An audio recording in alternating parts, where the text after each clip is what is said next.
ခေါင်းလောင်းမှာပေါ်ဂီပိုဆွဲချင်ရင်ရယ်ကိုပွဲတိုင်းမိနစ်93နေရှာမလို့ဘူးပရိသတ်များအောင်မိလာများ90 plus အားကစား channel လေးကနေအားလုံးကိုပြန်လဲကြိုလိုက်ပါရစေ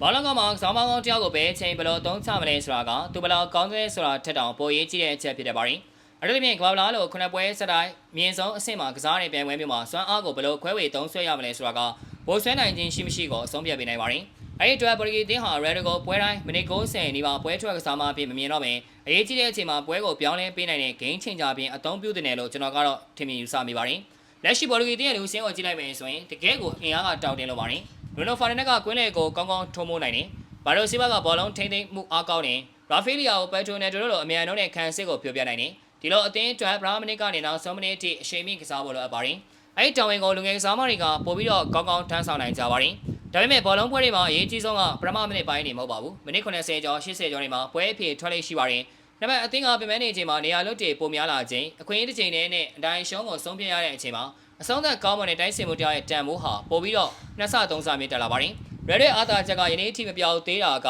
ဂိုးရှိမှာအနက်ခံနိုင်စွမ်းနဲ့အဆုံးသက်နိုင်စွမ်းပါပဲ။သူကဘောလုံးတစ်လုံးအတွက်မိနစ်80စောင်းနိုင်တဲ့ကစားမဖြစ်ပြီးအဲ့ဒီခွင့်ရေးကိုဂိုးဖြင့်ပြောင်းလဲနိုင်တဲ့အရေးချင်းရှိစေသေးပါပဲ။ဒါကြောင့်သူရဲ့စွမ်းအင်ကိုပွဲစားတွေကသုံးဖြုံနေမယ့်အစားပြန်မဲ့ခံစစ်ပြန်မဲ့နေချိန်မှာထုတ်သုံးတာကပို့ပြီးတော့ထိရောက်နိုင်ပါတယ်။နောက်ချက်ကစိတ်ပိုင်းဆိုင်ရာဖိအားပါ။ကွင်းထဲမှာရန်ဒလိုကစားမတယောက်ထိုင်နေတာကိုပြန်မဲ့နီးပြားတွေကလေးလို့ရှုလို့မရပါဘူး။မိနစ်60 90လောက်ရောက်လာတဲ့အချိန်မှာရယ်ဒိုဝင်လာနိုင်တယ်ဆိုတဲ့အတွေးကခံစစ်ကိုဂျော်ဒန်ပြင်ဆင်စေပြီးနီးပြားကိုပြောင်းလဲစေနိုင်ပါတယ်။တကားတရမှာကွင်းထဲမဝင်ငင်ကလေးကသူ့ရဲ့တရားမှုကစတင်နေတက်ပါရင်ကဘာလာလိုမျိုးပြိုင်ပွဲမှာအသင်းကြီးတွေကိုကြည့်ရင်လည်းကဘာအကောင်းဆုံးကစားမတိုင်းကိုပွဲချိန်မိနစ်90အပြင်မတုံးချတတ်ပါဘူး။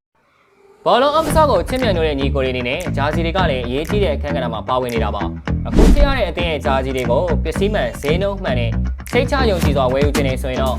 YGN ဂျာစီ short ရှိပါတယ်။ကလပ်အသင်းနိုင်ငံအသင်းအစော်ရဲ့ဂျာစီတွေကို player version, fan version နဲ့ time made one set တွေအပြင်အသင်း t-shirt တွေလည်းရရှိနိုင်ပါတယ်။ Ryan Express ရောက်တဲ့မျိုးတိုင်းကိုအိမ်ရောက်ဝယ်ချေစနစ်နဲ့ရောင်းချပေးလာမို့လို့စိတ်ချလက်ချဝယ်ယူနိုင်ပါတယ်ညီကိုတို့ကြီး။ဝယ်ယူအားပေးခြင်းတဲ့ညီကိုလေးတွေနဲ့ YGN ဂျာစီ short ရဲ့ Facebook page Messenger မှာသွားရောက်ဝယ်ယူနိုင်ပါတယ်ခင်ဗျာ။စိတ်ချမ်းသာခြင်း YGN မှာဂျာစီဝယ်ပါ။ပြန်ဝဲကရှေ့လျားသလိုခီးပန်းမှုနဲ့ဒဏ်ရာအန်ရီလည်းရှိပါတယ်။အောက်ဆိုစင်းကနေဘိုလ်ပွဲအထိသွားဖို့ squad management ကအရေးကြီးပါတယ်။ Red လိုဝိုင်းကစားသမားကိုကြမ်းခိုင်မှုထိန်းထားနိုင်ဖို့အချိန်ခွဲသုံးဖို့လိုပါတယ်။ဒါဟာသူ့ကိုအရန်ခုံပေါ်ပို့လိုက်တာကြောင့်လေးစားမှုရောသွားတာလို့မဆိုလိုပါဘူး။တကယ်တော့အသင်းအောင်မြင်မှုအတွက်အထီးအောင်ဆုံးခန်းကဏ္ဍကိုပေးထားတာပဲဖြစ်ပါတယ်။ဘောလုံးသမိုင်းမှာလည်းအသက်အရွယ်ရလာတဲ့ကျယ်ဝင်များပြားကကစားရင်ရှော့ပြီးအသင်းကိုအောင်မြင်မှုယူပေးခဲ့ကြပါတယ်။အရေးကြီးတာကသူတို့ကိုဘယ်လိုအသုံးချခဲ့တယ်လဲဆိုတာပါ။တချို့ပရိသတ်တွေက Red မပိုင်ပေါ်ဂီကပိုကောင်းတယ်လို့ပြောကြတယ်လို့တချို့က Red မပိုင်ပေါ်ဂီကဘာမှအောင်မြင်မှုရမှာမဟုတ်ဘူးလို့လည်းယုံကြည်ကြပါတယ်။ကျွန်တော်မြင်ပြောမယ်ဆိုရင်ဒီနှစ်ခုစလုံးဟာအဆုံးရောက်တဲ့ယူဆတွေပါ။အမှန်တရားကဂျားထဲမှာရှိနိုင်ပါတယ်။ပေါ်ဂီက Red ကိုမမီခေါ်တင်းတော့ပါဘူး။ဒါပေမဲ့သူ့ရဲ့အရေးသွေးကိုလည်းအလက်ဟတ်တက်မဖြစ်စေသင့်ပါဘူး။နောက်ဆုံးအနေနဲ့ပြောမယ်ဆိုရင်ပေါ်ဂီအသင်းကမ္ဘာလာမှာဘိုးဆွဲခြင်းနေဆိုရင်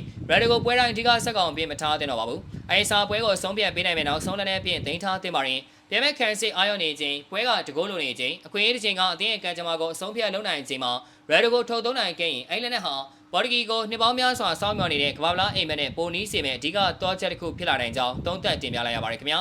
ဟုတ်ကဲ့ဗျာဗီဒီယိုရလောက်ပါပဲနောက်နေ့မှာလည်းအားကစားနဲ့ပတ်သက်တဲ့သတင်းကြားတွေလည်းတင်ဆက်ပေးတော့မှာဖြစ်တာကြောင့်ကျွန်တော်တို့ရဲ့ page ကို like and follow လုပ်ပြီးဒီဗီဒီယိုလေးကိုလည်း share ပေးကြပါအောင်လို့ပြောရင်းနဲ့ညီကောင်းချုပ်လိုက်ရပါတယ်ခင်ဗျာ